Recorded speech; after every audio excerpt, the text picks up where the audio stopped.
Bienvenue à vous, communauté élargie web du gctume.com. C'est Serge Kilembe du gctume Consulting et aujourd'hui dans cette session Global Market Briefing, session enregistrée le lundi 25 mai 2026, on va passer en revue trois points qui seront des points de confirmation.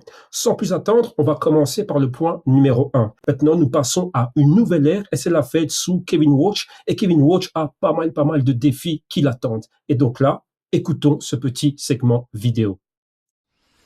And while I'm not naive about the challenges we face, I believe, Mr. President, these years can bring unmatched prosperity that will raise living standards for Americans from all walks of life.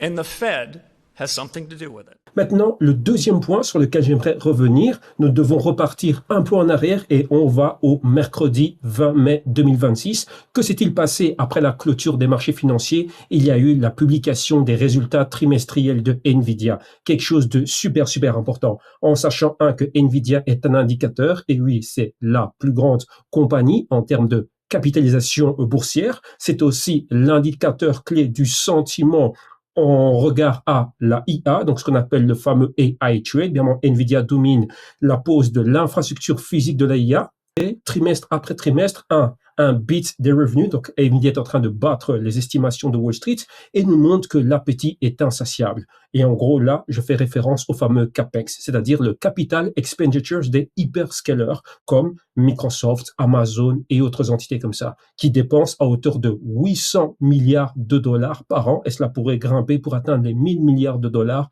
de dépenses en CAPEX par an jusque 2030 et au-delà. Vivek Arya of Bank of America raising his price target to 350, writing, "We ignore the noise and focus instead on Nvidia's unique full-stack positioning at the largest and fastest growing tech market of all time." Vivek joins us now for more. Vivek, thank you for making time for us this morning. When you say noise, what are you talking about? Sure. Good morning, John. So I think there is fundamentals and then there is positioning. When you look at the fundamentals, they are off the charts. But the positioning tends to be rather full because this is the largest company in the S&P 500. But let's talk through the fundamentals first. Results were exceptionally strong. Sales are growing over 80%. I don't know of any other multi-trillion-dollar company that is growing sales, and this is their third straight quarter of acceleration of sales. The sales are very diversified across hyperscalers, across neo-cloud, sovereign, on-premise enterprise, and increasingly the edge AI, the robotics opportunity. Gross margins are holding up extremely well at 75%, despite all this memory price inflation. And then they also raised their dividend by a factor of 25. So now the dividend yield is actually higher than Apple's dividend yield. So I think from a fundamental perspective, NVIDIA is doing everything right. But the positioning aspect is sometimes what weighs on the stock because 8 out of 10 investors own it and own it in reasonable size. But if you look at the stock itself, it has outperformed the broader S&P 500 over any 6 or 12-month period. So very strong fundamentals, but kind of full positioning. And that's always kind of the tug of war with the stock. Voilà, Nvidia dans la boîte, target price au gctume Consulting c'est 250 $, voire au-delà, et bien nous reviendrons dessus.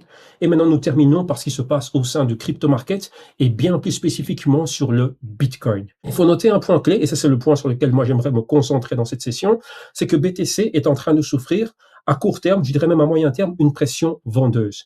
Et beaucoup d'opérateurs ignorent ce qui est en train de se passer.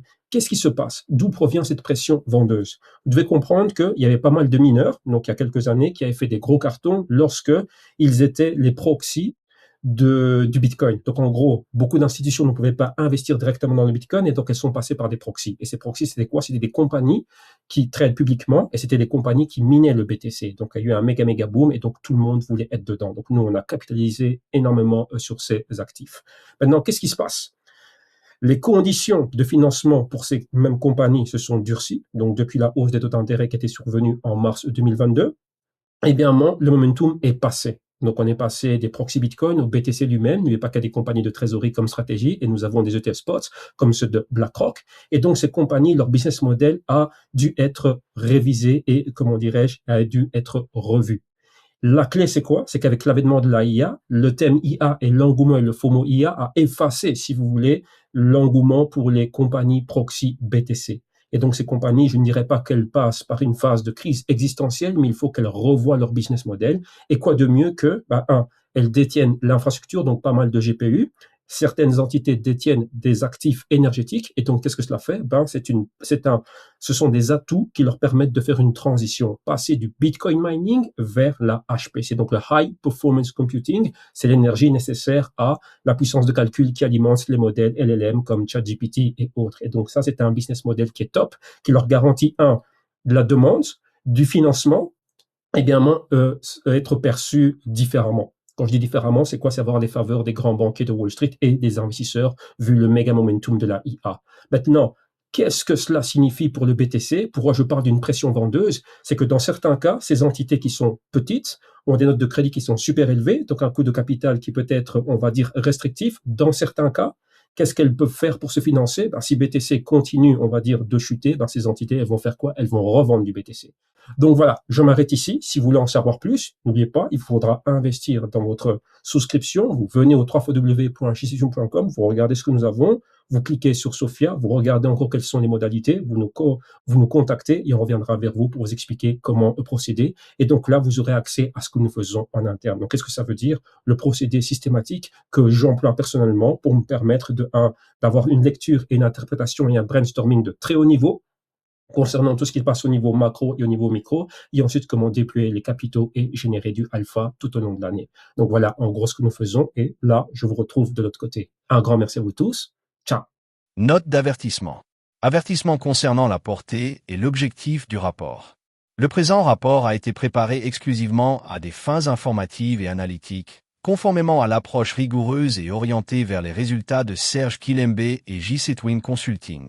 Il ne constitue pas un conseil d'investissement personnalisé, ni une recommandation de la part de Serge Kilembe et JC Twin Consulting d'adopter une action spécifique, ni une offre ou sollicitation d'achat ou de vente de valeurs mobilières ou de produits financiers. Limitation et déclaration prospective. Ce document peut contenir des déclarations prospectives et des projections. La performance passée n'est pas indicative des résultats futurs.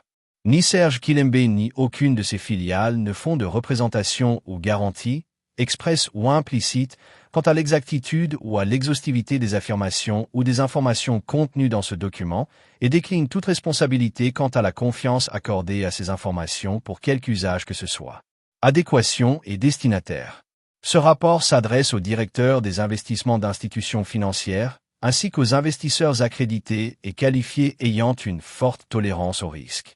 Il ne doit pas être considéré comme adapté aux investisseurs particuliers ou à ceux nécessitant des conseils adaptés à leur situation financière, fiscale ou réglementaire spécifique.